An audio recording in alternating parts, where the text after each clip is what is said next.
Tapi aku tahu dari gerak-geriknya, cintaku tak bertepuk sebelah tangan. Ah, perempuan memang jago memendam rasa. Ya, itu adalah sepenggal kalimat nih teman-teman di cerpen karya Pak Djoko Rehutomo. Oke Pak, halo Pak Djoko Rehutomo, apa kabarnya Pak? Sore Mohan, apa kabar Mohan? Lama kita nggak ketemu ya. Iya Pak, udah lama banget ya Pak karena PPKM ini. Kabar saya baik nih Pak, Bapak gimana? Alhamdulillah baik. Semoga kita sehat-sehat semua ya. Iya betul Pak. Dan kondisi yang membingungkan ini karena COVID ini Iya betul. berlalu ya. Betul. Udah kangen nih Pak diledek-ledekin sama Bapak nih kalau di kantor nih. Pak Ketua Bos saya ini. Oke, untuk Pak Djoko Rehutomo nih, enaknya dipanggil Pak Jore atau siapa nih Pak? Pak Jore aja ya. Pak Jore Kamu aja kan ya. sering terbiasa manggil saya Jore dan Iya, teman-teman. lebih singkat ya Pak. Kalau Singkat, padat dan jelas. betul. Kalau istilah suhu RH itu apa ya Pak? Kayaknya saya pernah denger tuh Pak. Suno. Oh ya Suno RH. Suno RH itu apa ya Pak? Sebenarnya itu ini ya, kalau orang bilang kayak nama pena gitu loh. Tapi itu sebenarnya pada waktu itu saya kan awal-awal saya belajar menulis itu kan saya sering ikut ini loh kumpulan cerpen teman-teman yang saya kan pada waktu belajar nulis itu kan banyak ikut komunitas menulis ya. Iya Pak. Terus teman-teman tuh biasanya membuat antologi dan saya pada waktu itu tidak boleh memakai nama, syaratnya tidak boleh pakai nama asli. Oke. Mungkin nama saya juga kurang menjual kali, Djoko Rehutomo kan. Karena saya kan generasi Orde Baru. Orde Baru. Nah makanya saya mengambil nama Suno RH. RH itu singkatan dari Rehutomo. Rehutomo. Suno itu sebenarnya nama pemberian bapak ibu saya pada waktu saya lahir. Tapi karena ada kejadian ya, kalau saya kan sakit-sakitan tuh, sampai berapa tahun ya, mungkin 3 atau 4 tahun gitu. Makanya ada yang menganjurkan nama saya berubah. Mungkin Monik sering dengar ya kalau ada kepercayaan kalau keberatan nama bisa sakit-sakitan. Iya benar. Itu ceritanya. Sebenarnya itu bukan nama pena banget, itu sebenarnya nama yang sebenarnya. Nama saya juga. Kalau saya dulu Pak, sebenarnya kan nama saya ada Helennya Pak. Tapi karena dulu tuh pas usia 4 Helen tahun. itu saya teringat itu. Apa tuh Pak? Dewi. Cerita-cerita Yunani itu loh. Nah, yang putri diperebutkan yang perang Troya itu kan. Iya. Helen of Troy. Iya, kalau saya Helen aja Pak. Nah dulu Helen tuh. Sparingga. Nah suka disebutin gitu Helen Sparingga. Tapi kalau yang bocah-bocah. Mungkin penyanyi favoritnya. Orang tua zaman dulu kali ya. Iya bener kayaknya Pak. Tapi karena suka diledekin Heli, guguk gitu Pak. Jadi saya gak mau ada nama Helennya Pak. Jadi nama saya udah cukup Monica Teresia aja Pak. Kayak gitu.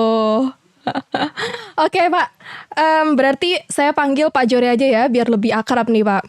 Nah kan Bapak nih berprofesi sebagai ASN, kemudian juga dosen ya Pak. Nah tapi di sela-sela kesibukannya Bapak nih masih menyempatkan diri untuk mencurahkan nih isi hatinya dan juga pikirannya untuk menulis nih Pak. Dan saya udah lihat nih banyak nih cerpen-cerpen, terus juga ada antologi puisi buatan Bapak ya. Misalkan 25 bingkisan rasa, kemudian Kita Kata Cinta. Wow, ini pasti puitis nih Pak. Ada kata-kata puitisnya nggak Pak? Ya kalau kumpulan gini ya. Pada waktu saya mulai belajar, saya kan memang memang belajar semua jenis tulisan ya. Terus saya itu mengambil jenis tulisan fiksi ya. Fiksi itu kan fiksi. Ada puisi, cerpen, novel, dan sebagainya gitu kan. Karena itu kan gini, saya kan orangnya kan ini ya, maksudnya to the point kalau ngomong ya. Mau tahu sendiri. To the point. Cepat ceplos gitu loh. Dan saya ingin saya ingin meredam atau sedikit-sedikitnya. Kalau sifat mungkin nggak bisa dihilangkan ya. Iya kalau betul. Itu kan udah pembawaan air ya. Betul. Tapi saya ingin meredam, terus menghilangkan kekakuan saya gitu loh. Kan Monik sendiri tahu saya dari latar belakang pendidikan, saya di akuntansi, terus Iya, kerjaan betul. Dari tahun jebot. di keuangan ya. Dan keuangan itu kan apa yang ada di standar, ya udah gitu kan. Betul. Dan makanya saya ingin menggali sisi lain dari saya gitu loh. Dan kebetulan saya kan sejak kecil itu kan suka membaca, terutama cerita-cerita gitu kan. Oke. Cerita-cerita gitu. Jadi ya itu saya memilih fiksi karena di fiksi itu kan ada metafora, perlambang kayak gitu kan. Jadi saya kalau untuk misalnya dalam tanda kutip ingin mengkritik seseorang itu bisa saya lewat fiksi. Lewat fiksi. Tapi kalau misalnya kalau saya ngambil non fiksi itu kan nggak bisa gitu loh. Kalau misalnya saya melambangkan metafora, kalau non fiksi itu kan harus data-data yang langsung kan ya. Fakta, betul. Untuk walaupun fiksi itu juga sebenarnya fakta yang tersamarkan juga kan. Iya, betul sih. Dengan metafora itu. Betul, metafora, benar. Nah, Bapak mulai terjun di dunia tulis menulis ini sejak kapan sih, Pak? Itu yang penggalan cerpen yang Monik baca tadi tahun berapa tadi? 2013 ya? 2013, betul. Mungkin saya nggak jauh dari situ ya, 2012-an ya. 2012-an, berarti udah sekitar hampir 10 tahun lah ya, Pak? Iya, sebenarnya saya mah bukan penulis ya. Saya kan maksudnya itu mencurahkan, menyalurkan hobi gitu loh. Iya, benar. Berarti ibarat kata menyalurkan hobi dan juga mencurahkan apa yang tidak bisa disampaikan mungkin, Pak. Ya mungkin yang tidak bisa disampaikan secara langsung. Iya, betul. Betul, berarti emang itu ya Pak motivasi awal Bapak ya terjun untuk. Cuma gini, kalau menulis itu kan salah satu terapi ya, terapi untuk mungkin Monik punya buku harian nggak? Dulu. Atau sering? Oh, bikin curhatan ya Pak, tapi di HP biasanya di notes. Ya kalau zaman saya kan belum ada ya. Iya. Jadi sebenarnya gini, kalau untuk menulis itu yang pertama tadi ya saya ingin menggali sisi lain dari saya untuk meredam sifat-sifat saya yang to the point gitu loh. Maksudnya kan kalau to the point itu kan tidak semua orang bisa menerima. Ada yang bisa menerima, ada yang enggak. Yang kedua, yaitu yang kedua, saya kan pada dasarnya ini loh yang itu untuk menghilangkan pertama rasa stres saya, terus kejenuhan. Iya, benar. Dengan rutinitas yang dengan rutinitas yang setiap hari sama ya Pak. Iya. Betul. Tapi kan kalau yang puitis itu ya itu kalau yang puitis itu ya. Kok ya bisa gitu Pak? Sejak kecil saya itu memang suka puisi. Ya dulu kan suka puisi, apalagi waktu zaman saya itu kan kalau dalam pelajaran bahasa Indonesia itu kan ada salah satu pokok bahasan itu yang sastra gitu kan. Ada Angkatan Baru Pustaka, Pujangga Baru dan sebagainya. Dan saya kan suka puisi, makanya dan salah satu kiat untuk menambah perbendaharaan kata-kata yang itu kan belajar puisi.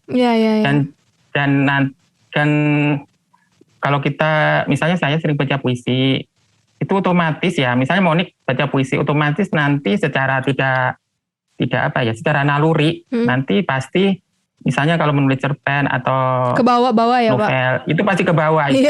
Kayak bahasanya pasti iya itu tanpa kita sadari kan. Berarti sekalipun Bapak kan tadi bilang ya Bapak kaku, tapi sebenarnya kalau kata-kata puitis ibarat kita udah terbiasa mah bisa aja ya Pak. Nah kan kadang gini, kalau kita misalnya saya kaku, itu karena tuntutan kerjaan gitu loh. Strict to the point, strict pada aturan. Strict pada aturan gitu loh. Tapi pada dasarnya kan, pada dasarnya saya kan sejak kecil itu bukan dididik kaku gitu, enggak gitu loh. Karena bapak saya kan juga membebaskan saya berpendapat. Misalnya saya nggak suka dengan itu, bapak saya kan juga membebaskan gitu. Benar. Itu aja, pokoknya saya jadi anak baik gitu aja lah. Iya, betul.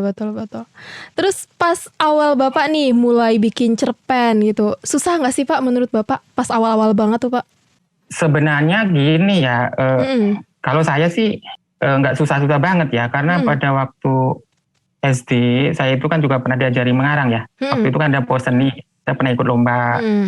Terus karena sejak kecil pada waktu saya masih balita itu kan bapak saya juga mendongeng. Sebenarnya kan juga ke bawah juga berarti. Jadi ya cuma pada waktu itu kan susahnya gini, kalau waktu pelajaran waktu bahasa Indonesia saya mungkin Monik pernah ngalamin kalau mengarang itu harus sesuai dengan kayak ini ya, kaidah. pendahuluan. Ya betul, kaidah Pak. Betul. Kerangka ya. Betul. Cuma setelah saya kesini setelah saya belajar ternyata untuk menulis itu nggak harus itu gitu loh. Iya benar. Bisa mungkin aja. Kalau Monik baca cerpen apa cerpen itu kan bisa aja dari tengah ke awal ya Pak. Iya. Benar. Jadi itu bukan buat patokan ya. Cuma kalau misalnya harus ada kerangka karangan itu kan buat mempermudah orang yang pemula lah ya. Pemula gitu loh. Betul. Iya, tapi kalau orang yang suka nulis buku harian, orang yang suka cerita, itu lebih mudah gitu loh. Apalagi untuk yang fiksi ya. Fiksi itu kan sebenarnya menuangkan dari lesan ke dalam tulisan gitu. Pasti kan memindahkan aja. Betul. Misalnya Monik membaca peristiwa kejadian, misalnya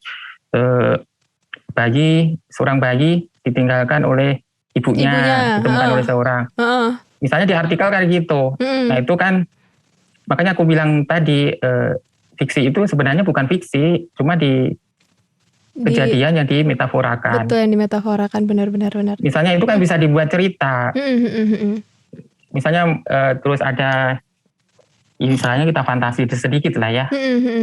Misalnya Monik menggambarkan itu Monik bisa sebagai ibunya, atau Monik bisa sebagai bayinya, atau yang menemukan. Betul.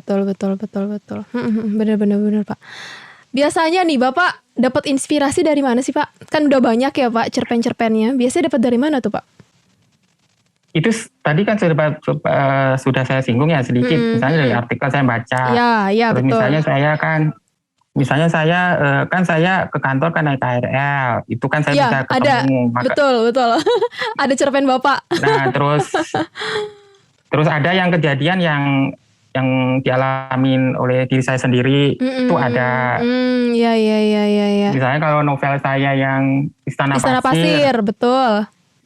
Nah itu kan kejadian-kejadian yang tidak, dalam tanda kutip, tidak mengenakan di negeri kita gitu kan. Betul. Ya kayak gitu, makanya cerpen-cerpen saya itu banyak yang mengisahkan orang marginal. Nah contohnya yang tadi yang saya ingat, yang Monik penggalan dari cerpen saya tadi yang gadis ilalang. Itu saya ingat itu kan ceritanya sebenarnya kan cerita maaf ya, itu kan BTS ya.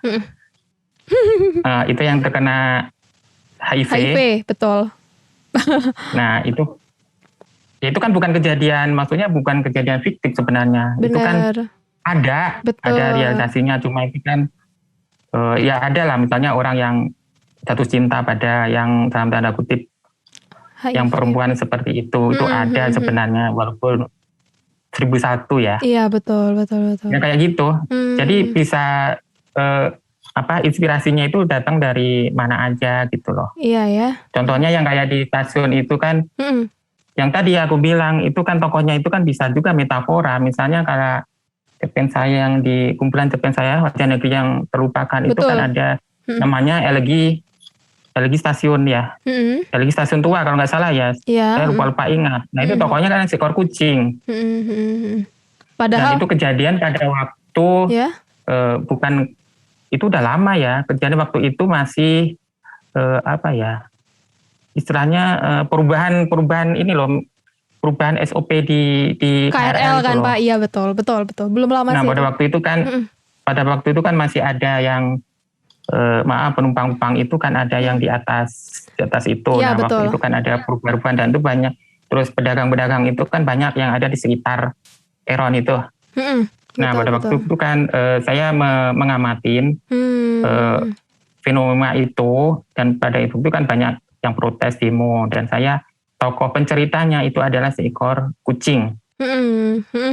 Kenapa kucing, Pak? Tapi kenapa? Kenapa kucing, Pak? Ya karena saya ini aja, di stasiun kan banyak kucing. Oke. Berarti ya ibaratnya apa yang Bapak lihat ya, Pak, ada juga bisa dijadikan untuk sebagai tokoh gitu ya, Pak? Iya, makanya saya bilang tadi, kalau saya fiksi, saya bisa memotret kejadian yang real, fenomena yang terjadi di masyarakat, tapi dengan metafora pelambang kayak gitu loh. Betul. Walaupun kan juga kan tidak ada yang nyalain kan kalau misalnya fiksi. Iya, benar. Saya segi ceritanya dari hewan atau misalnya daun bisa bercerita, kan sah-sah aja. Beda dengan saya kalau misalnya saya mengambil tokoh fiksi, saya membuat artikel kan nggak mungkin. Iya, benar. Itu baru ada salah dan ada benarnya ya, Pak. Ya. Benar. Berarti menarik juga nih ya, Pak. Saya sih selama ini. Tapi gimana, Pak? Tapi gini, kalau misalnya mau amatin, ini bukan hanya ini ya. Sebenarnya kan pada dasarnya manusia itu suka berfantasi, walaupun itu udah dewasa ya. Monik tahu kan, misalnya cerita film-film yang box office, terutama di Hollywood ya. Oke. Itu apa coba? Kayak Spider-Man. Iya. Yang semesta universe itu. Benar. Captain America dan sebagainya. Nah sebenarnya kan kita berfantasi dalam tanda kutip, kita itu tidak melupakan impian kita masa kanak-kanak untuk menjadi tokoh apa kayak gitu itu. Tokoh hero gitu-gitu ya, Pak. Iya. Benar sih. Jadi ya itu ya, kesimpulannya inspirasi itu bisa datang kapan aja, dari mana aja. Cuma ya itu bagaimana kita mengekspresikan atau menuangkan itu ke dalam bentuk tulisan. Itu yang perlu latihan ya. Dulu pas Bapak. Karena sebenarnya, karena kalau Monik simak dari dalam, semua itu kan memang harus tertulis kan. Betul. Maaf aja ya, maksudnya kitab suci kan juga tertulis. Iya, betul. Karena kalau nggak tertulis itu kan kalau lisan aja kan dalam tanda kutip kan, lisan itu kan Monik dengar mungkin kita ya, saya sudah mengenal kan, lidah tidak bertulang, lidah tak bertulang itu kan lisan. Jadi sesuatu itu memang harus tertulis. Betul. Iya.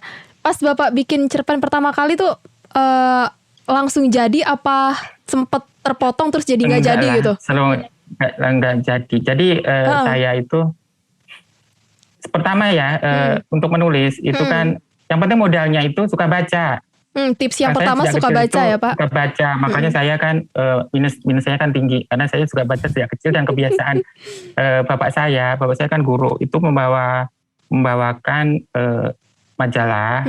Pada waktu itu kan ada majalah si Kuncung atau Kuncup itu loh. Dulu kan majalah wajib untuk anak-anak SD ya.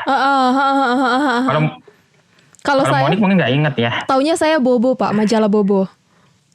Bobo dulu sudah ada, sama saya masih ada sampai sekarang, jadi hebat itu. Bobo itu. Iya, bener bertahan ya. Modal saya, tadi Monik kan kesusahan atau enggak gitu ya. Ya sebenarnya kan tadi aku udah cerita kalau saya itu bukan langsung bisa gitu, enggak. Betul. Karena itu sebenarnya kan udah endapan sejak kecil ya. Saya sudah di komunitas terbiasa dengan dongengnya bapak saya, terus saya suka membaca. Benar. Kita membaca yang cerita-cerita gitu ya. Terus ya itu kalau orang senior penulis itu kan bilang kalau ada 4M ya, membaca dan baru menulis. Oh, 2-nya membaca ya, Pak? Dan saya untuk sebenarnya kalau misalnya ikut komunitas atau misalnya untuk kita kursus, saya juga ikut kursus beberapa kali kan itu hanya mengarahkan aja gitu loh Mbak Mon. Iya Pak. Itu hanya mengarahkan, sama kalau ikut komunitas itu saya ikut beberapa komunitas ya, tidak hanya satu. Tapi itu untuk menjaga semangat saya untuk menulis pada waktu itu, belajar ya, apalagi usia saya pada waktu itu kan udah usur gitu kan. Udah muda. Sekarang kan lebih usul lagi. Gitu. Jadi kan untuk membangkitkan, apalagi kan otodidak ya. Saya perlu komunitas yang bisa sharing, terus apa ya, diskusi tentang tulisan saya itu udah layak dibaca oleh orang atau tidak gitu kan. Karena kalau kita mengaca pada diri sendiri, kita melihat tulisan kita itu udah bagus, padahal betul. Kan jelek. Betul. Pernah makanya gunanya untuk komunitas itu ya itu untuk menjaga, yang pertama menjaga semangat kita menulis, yang kedua itu ya itu untuk sharing ya, untuk berkaca apakah tulisan kita itu udah bagus, udah layak atau belum. Ya betul. Kayak gitu. Jadi mata kedua kita lah. Iya benar sih Pak. Karena ya gitu, bagi kita udah bagus, ternyata pas dilihat orang lain kan belum tentu bagus ya Pak. Bapak pernah ditolak nggak Pak cerpennya Pak sama penerbit? Sering gitu? mah. Oh sering mah. Itu biasa karena apa sih Pak? Ya setiap ini ya Mon ya, setiap penerbit majalah itu kan punya ciri khas tersendiri. Misalnya kan Femina itu kan cewek ya Pak? Khusus untuk cewek, terus temanya apa, gaya bahasanya apa, tergantung. Betul. Itu. Ya tapi Bapak lolos juga Pak di Femina Pak? Itu kebetulan aja. Oh gitu. Aduh. Jadi masing-masing media itu punya ciri khas sendiri gitu loh. Jadi bukan sekali lolos, makanya penulis itu kan juga harus ulet. Benar sih Pak. Jadi harus ulet terus. Yang penting itu gini sih, kalau saya menulis, ya saya pengen ya, maksudnya bohong kalau saya nggak pengen misalnya tampil di mana Femina atau majalah apa, kayak gitu ya. Tapi ya jangan dianggap beban gitu loh. Itu yang pertama kan tujuan saya tadi kan untuk pertama merefleksikan diri, terus kedua menghilangkan kejenuhan ya tadi ya. Betul. Mengaktualisasikan diri atau mengaktualisasi diri, terus menghilangkan kejenuhan itu. Benar. Kalau misalnya bisa dimuat di majalah atau mana kayak gitu kan, atau apa gitu kan, itu bonus gitu loh. Benar sih. Yang penting bisa tercurahkan lah ya Pak secara kejutan. Tapi juga nggak salah sih kalau misalnya bercita-cita, misalnya Monik bercita-cita jadi penulis, misalnya kayak Terelie atau atau Harry Potter, apa siapa tahu nanti misalnya Monik bercita-cita pengen jadi raih Nobel, gitu kan, Nobel sastra kan ada. Sebenarnya pas SMP dulu tuh pernah Pak berkeinginan karena punya cerita hidup yang cukup menarik. Nah rencananya pengen bikin cerpen atau semacam novel Pak, tapi belum jadi. Sempet pengen, tapi mungkin setelah kita ngobrol-ngobrol gini mungkin ya Pak terrealisasikan, bisa jadi. Mungkin gini ya, kalau dalam tanda kutip perbedaannya fiksi dan non fiksi. Kalau fiksi itu kan harus ada feel ya. Iya betul. Misalnya Monik menceritakan cerpen itu feel. Jadi kalau misalnya itu sedikit Monik tinggalkan, misalnya Monik ingin nulis novel A gitu kan, misalnya Cinta Bertepuk Sebelah Tangan gitu judulnya misalnya, itu kan Monik kan feel-nya itu kan pasti sendu ya. Betul banget. Nah sendu, nah itu misalnya gak jadi gitu kan, dan feel-nya itu kan ceritanya nanti kalau fiksi misalnya cerpen saya tadi Gadis Ilalang, nah itu kalau misalnya dibaca Monik bisa merasakan nggak? Iya. Itu penting kan, ya Pak. Nah itu kan harus feel kita itu setidaknya dalam tanda kutip itu harus masuk ke pembaca gitu loh. Dan itu kalau misalnya penulisnya tidak mengalami itu juga percaya nggak percaya itu juga nggak bisa nyampe ke pembaca. Benar. Jadi feel. Nah kalau misalnya nih, kalau feel kita udah hilang, misalnya Monik karena kan ada kalau misalnya di penulis itu kan ada namanya writer block. Apa itu tuh, ada Pak? Kan? Apa tuh Pak? Writer block itu Monik pernah nggak pada waktu melaksanakan kerjaan atau nulis apa itu tidak bisa mengungkapkan apa yang ada di pikiran gitu? Mandek Pak. Iya mandek. Iya. Itu namanya writer block. Itu dialamin oleh penulis apapun, juga ya. Misalnya Monik kecapean atau apa. Nah itu misalnya pada waktu nulis Monik pengalaman itu dan Monik tinggalkan atau jenuh atau Monik misalnya misalnya nih Monik lagi nulis cerpen tapi dipanggil ibunya buat apa, nah moodnya hilang. Betul. Nah itu bisa aja mengganggu gitu loh. Nah itu biasa Bapak gimana Pak? Moodnya hilang, Monik tinggalkan berhari-hari. Iya. Nah itu untuk memulai lagi sulit. Menulis sulit itu. Sulit ya bener. Pasti Bapak juga pernah kayak gitu ya Pak? Banyak cerpen saya yang dalam tanda kutip itu gagal, masih gantung dalam ya? Cuma 2 alinea, 1 judul aja kayak gitu. Iya bener.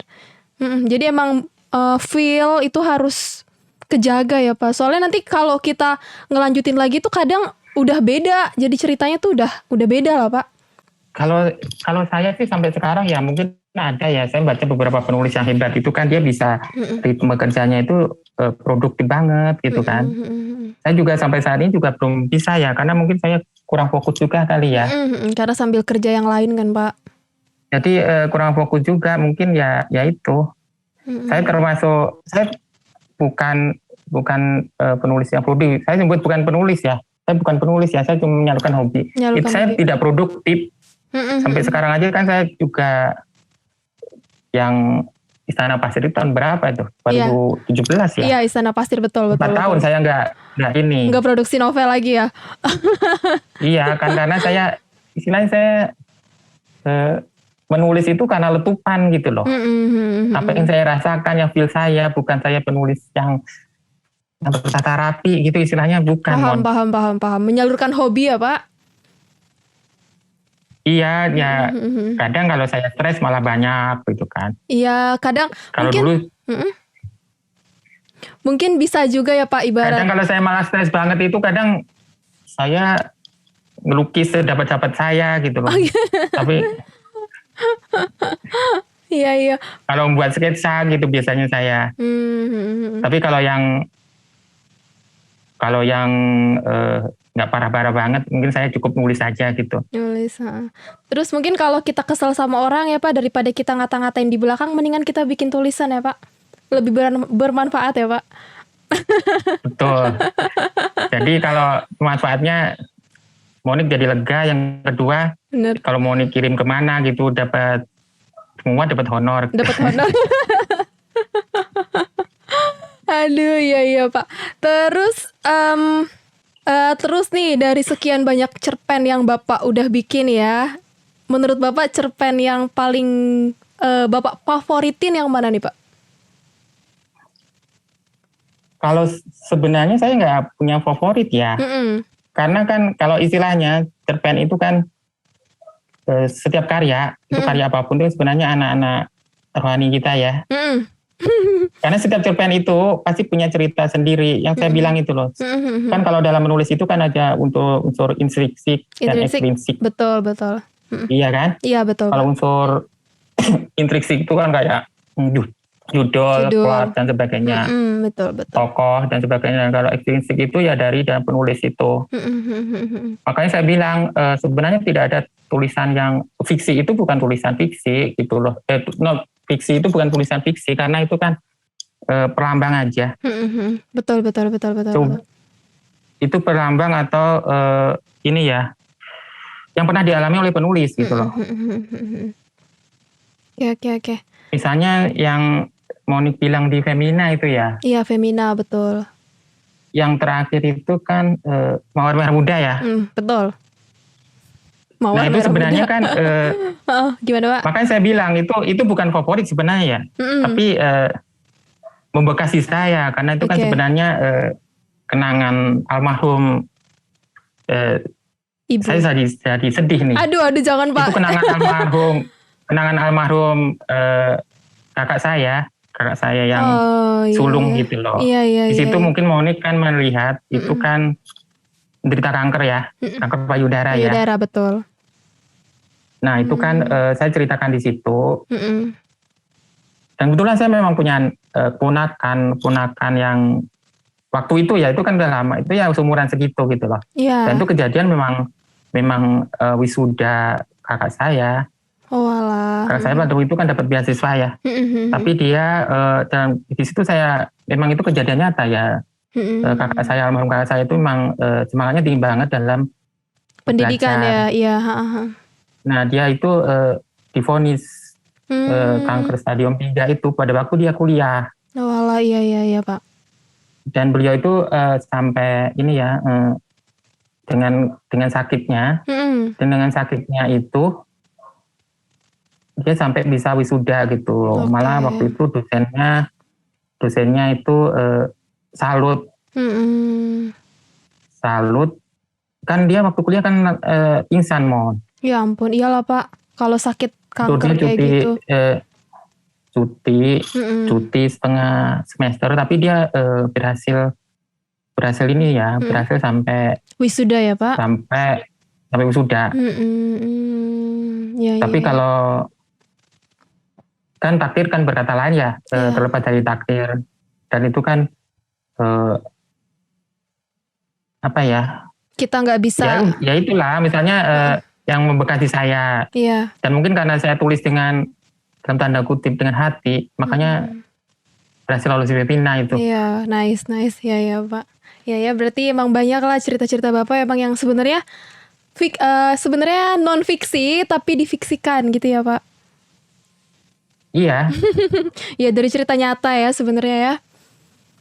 Oke. Ya saya bilang tadi kalau misalnya kejadian di stasiun itu kan juga nyata sebenarnya ya Pak. Gitu. Iya.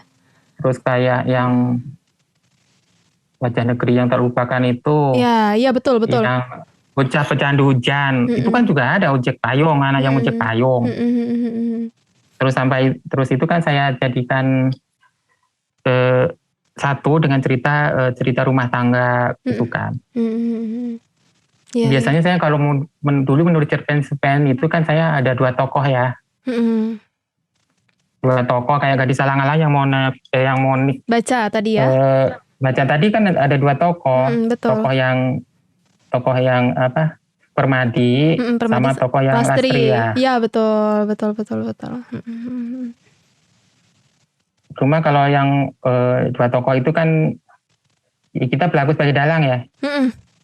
Iya betul. Kalau penulis itu kan nulis fiksi itu kan dia itu sebagai Tuhan bagi tokoh-tokohnya. Iya benar. Terserah dia mau kayak gimana. Iya gimana Pak? Kesulitannya yaitu ya kita harus sebagai dalang, kita harus misalnya waktu kita bercerita pada tokoh A, kita harus ikut ya, berperan gitu ya. Iya benar. Tokoh B itu loh. Biar ceritanya tuh hidup gitu ya Pak. Kayak seakan-akan nyata gitu kan. Makanya saya bilang kalau nulis fiksi itu jangan sampai feel hilang. Kalau feel hilang ya udah gantung. Ya waterblog itu pasti ini. Pasti datang gitu. Tanpa kita sadari. Benar. Apapun itu ya Pak, banyaklah halangan-halangan lainnya ya Pak. Nah, untuk rencana ke depan nih Pak, ada nggak nih mau bikin cerpen atau mau bikin novel gitu Pak? Baik dalam waktu dekat atau menengah atau panjang gitu mungkin?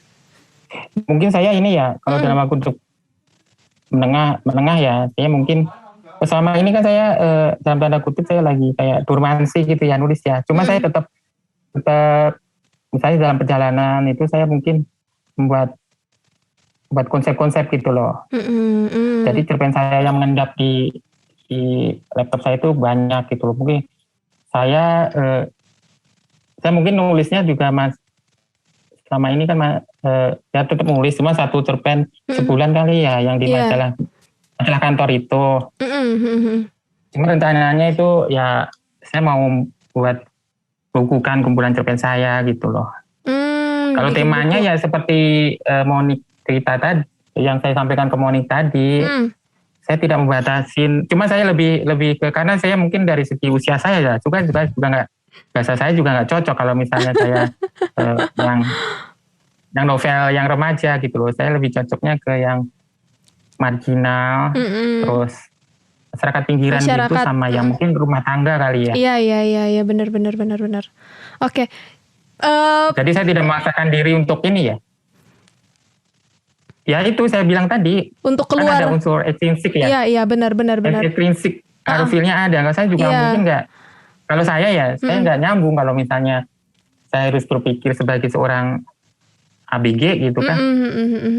Iya benar. Saya ngikutin ini aja, misalnya saya ngikutin generasi milenial gitu aja saya udah udah terini aja.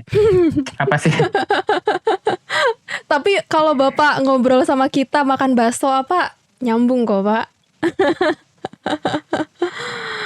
Aduh, oke Pak. Nah berarti emang niatan untuk buat cerpen tuh masih ada ya Pak. Apalagi kan sekarang juga pandemi ya, mungkin waktu lebih banyak keluang atau enggak Pak sebenarnya selama pandemi ini?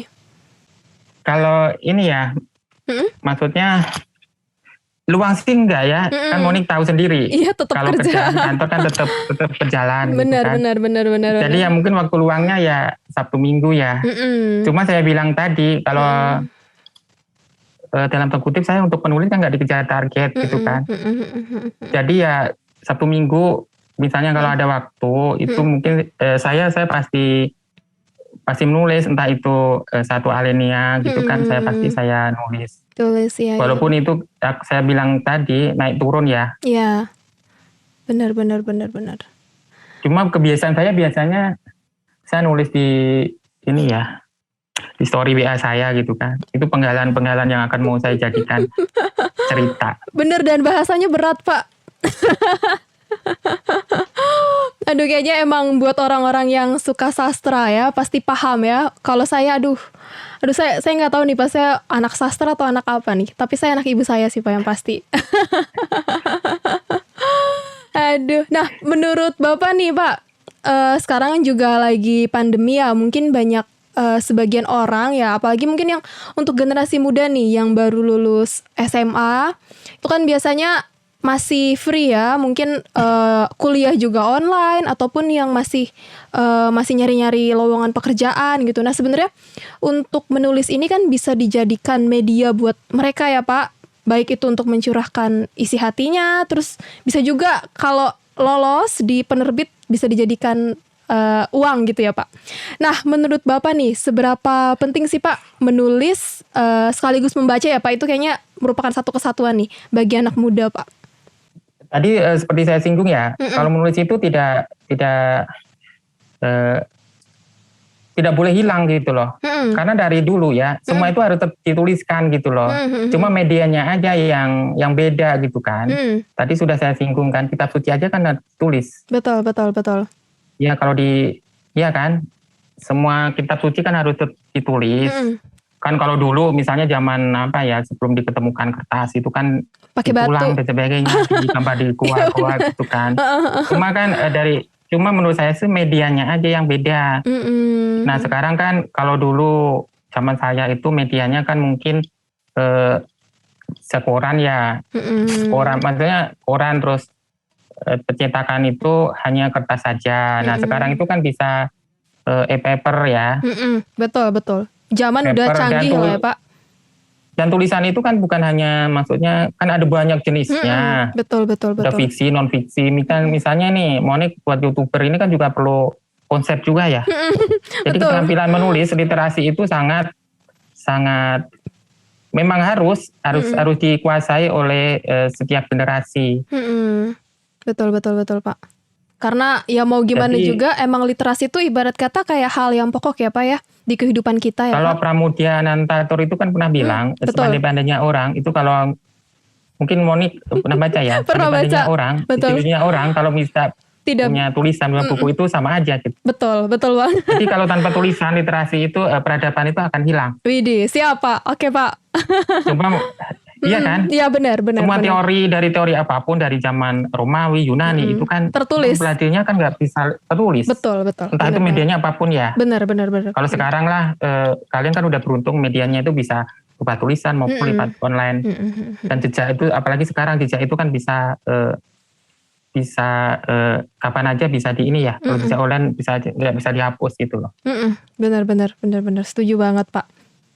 Nah, oke Pak, kita udah banyak sharing-sharing nih Pak, mulai dari awal cerita Bapak memulai di dunia penulisan ya, kemudian juga kita udah membahas sedikit nih cerpen-cerpen Bapak, terus juga udah kita tahu nih pentingnya menulis ataupun secara luasnya literasi nih bagi semua umat manusia. Nah, sebagai penutup nih Pak, ada satu hal yang bikin saya penasaran nih Pak. Jadi ada salah satu cerpen Bapak ya, itu yang menggunakan tokoh pewayangan. Kenapa tuh Pak?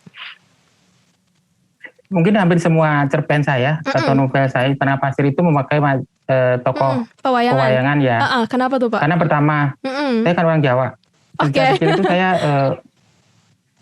sering masuk saya dicekokin dengan cerita-cerita wayang. Jadi secara tidak sadar saya itu mengambil tokoh-tokoh dari wayang gitu loh. Misalnya misalnya nih gambaran tentang Permadi itu kan Arjuna. Ya saya ambil aja contoh dari itu Permadi. Ya. Terus misalnya Larasati itu kan tokoh pewayangan juga, istrinya Arjuna kayak gitu loh. Benar-benar. Jadi selain bisa mencurahkan isi hati, bisa juga mempertahankan budaya lokal ya Pak. Nah itu kan harus pasti, harus kan. Sebenarnya kan nilai-nilai itu kan berulang ya. Betul. Nilai itu kan berulang dari generasi ke generasi dan harus kita pertahankan ya. Misalnya di dalam wayang itu kan misalnya Mahabharata, terus itu kan ada yang semua manusia itu kan ada baik buruknya, ada sisi hitam, ada sisi buruk, terus Ramayana juga, Ramayana itu kan tentang Rama Sinta, terus Dasamuka, dan tokoh penggambar tentang Dasamuka itu kan ya relevan dari dulu sampai nanti akhir zaman itu kan pasti ada. Tetap ada, betul. Tetap ada. Menarik. Jadi nilai-nilai itu yang saya bilang tadi itu kan juga nyambung tadi ya. Itu kan literasi itu sangat perlu karena itu tertulis semua. Misalnya kita semua bisa tahu cerita Ramayana, Mahabharata itu kan juga dari tulisan, literasi. Terus misalnya Simonik ya untuk Indonesia aja lah, misalnya tahu karyanya Pramudia. Betul, tahu. Terus misalnya sekarang ini yang lagi ngetop misalnya karyanya Terelie itu kan tertulis juga. Yeah. Walaupun medianya ada yang cetak, ada yang elektronik, ada yang betul. Itu kan tinggal medianya aja gitu loh. Tapi kan budaya literasi kan harus tetap ya, baik. Oke Pak, makasih banyak nih Pak. Nah buat teman-teman nih yang belum tahu nih cerpen dari Pak Djoko Hutomo ya, atau biasa yang kita sebut Pak Jore, bisa cek ya Pak di Okezone, kemudian di Femina, dan kalau ketik nih misalkan di internet cerpen Pak Djoko Hutomo itu langsung keluar Pak. Saya udah coba Pak, dan itu banyak. Nah itu kan saya bilang tadi keunggulannya online ya. Betul. Benar. Kalau misalnya buku saya itu yang kumpulan Bocah Negeri Dewangan kan, misalnya ya udah nggak susah karena nggak terbit lagi. Tapi kalau misalnya di online, misalnya yang di Femina online tadi atau di Okezone itu kan itu kan udah lama, misalnya tahun 2013 sudah 8 tahun masih bisa dibaca. Dan saya juga sebagai dokumentasi ya, saya kan juga pasti, saya nulisnya aja pasti lupa kan. Misalnya kalau nggak mau nikah ingetin tadi, ya saya lupa gitu kan. Bener. Oke. Jadi ya dengan yang online itu ya untuk dokumentasinya lebih bagus lah, ya. Betul. Untuk literasi ya. Betul. Oke Pak, kayaknya bincang-bincang kita udah lama nih Pak, dan saya pribadi ya udah mendapatkan banyak inspirasi nih dari Bapak. Dan semoga nih nanti setelah ini mungkin pasti Pak cerita-cerita hidup kita yang namanya pasti menarik ya Pak. Mungkin bisa nanti saya tuangkan nih ke dalam cerpen. Nanti kita bisa collab gitu Pak. Iya.